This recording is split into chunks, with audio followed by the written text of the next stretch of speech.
Si t'es coach sportif et que tu souhaites plus de clients sans poster tous les jours, cette vidéo est pour toi. Pas parce que je vais te vendre un miracle, mais parce que je vais t'expliquer comment structurer un système qui te ramène des clients même quand tu ne postes pas. Pas une méthode à la mode, pas un hack, un système logique que j'utilise tous les jours avec les coachs que j'accompagne.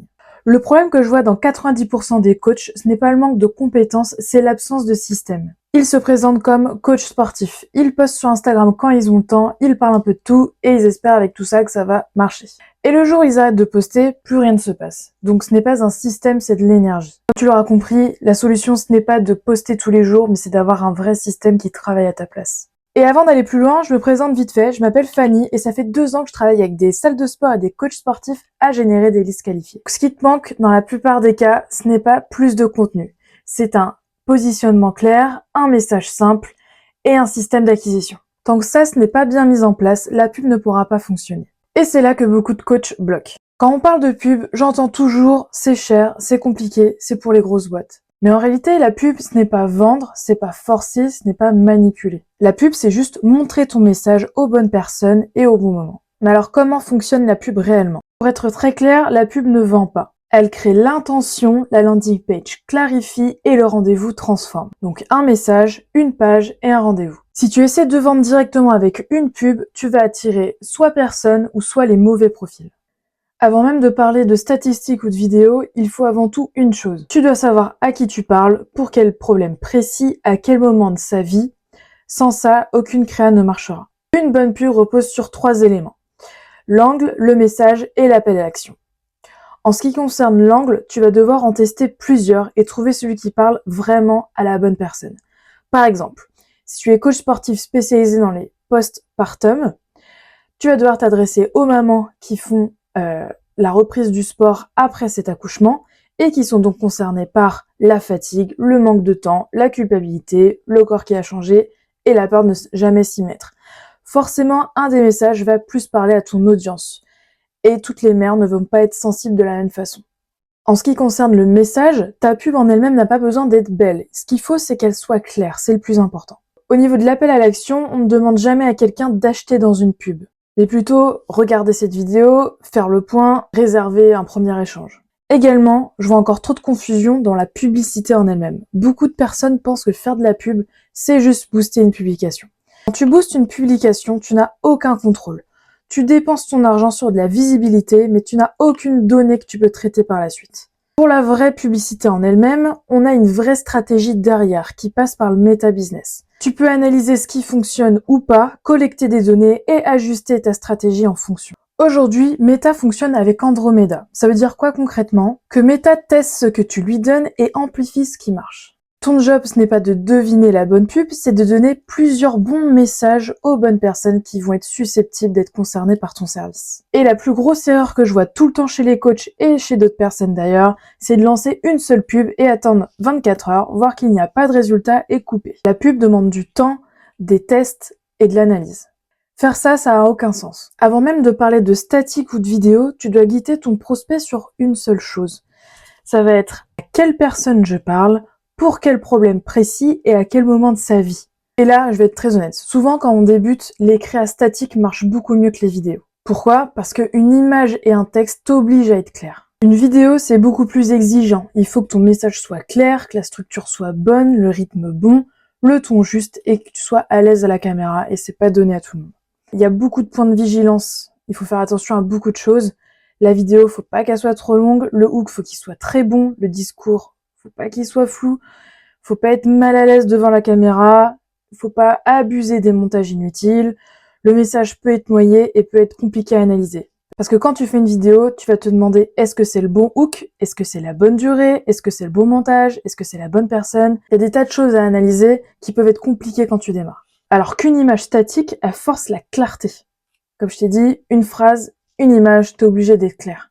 C'est facile à produire et l'analyse derrière peut être beaucoup plus facile. Ton taux de clic, donc ton CTR, s'il est bas, le message est mauvais, point barre. S'il est haut, ton message est intéressant. Mais alors, quelle stratégie adopter? Ce que je recommande et que j'applique avec tous mes coachs, c'est de tester entre 3 et 6 statiques, de comprendre celle qui marche le mieux, et une fois qu'on a trouvé le bon angle, pouvoir appuyer avec une vidéo si t'es à l'aise. L'objectif, c'est vraiment de trouver ce qui fait cliquer, et une fois que l'angle est validé, là, on y va à fond. Alors la pub attire, mais le travail il se trouve après. Quand une personne a cliqué sur ta pub, elle atterrit sur une landing page.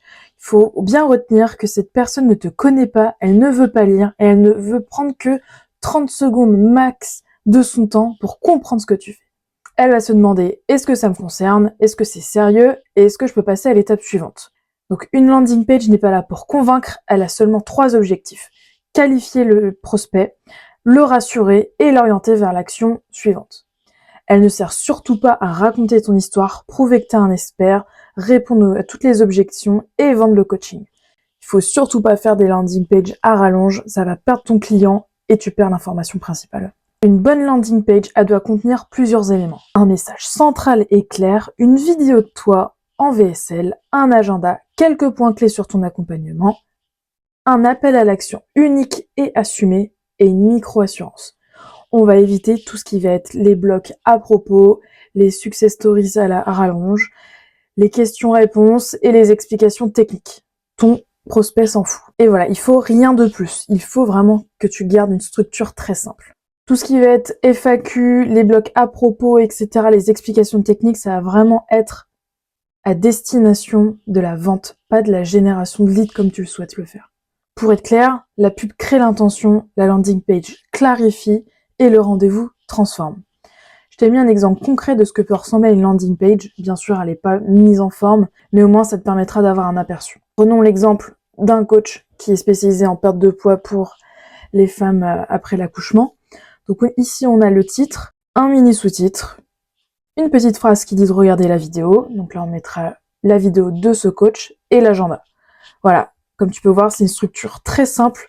Il faut rien de plus et surtout pas complexifier la chose. Le but de la pub, ce n'est pas de te rajouter du travail, c'est l'inverse. Quand le système est bien fait, les gens prennent des rendez-vous tout seuls, tu parles à des prospects chauds et tu ne cours plus après personne. Et là, ton énergie revient là où elle devrait être principalement coachée. Pour te dévoiler un petit peu plus le système que j'utilise, il est basé sur 5 piliers, la landing page, la publicité comme on a vu, les emails automatiques qui vont permettre de nourrir la relation que tu as créée avec les gens qui ont laissé leurs coordonnées, l'appel de vente bien sûr pour convertir et le bouche à oreille.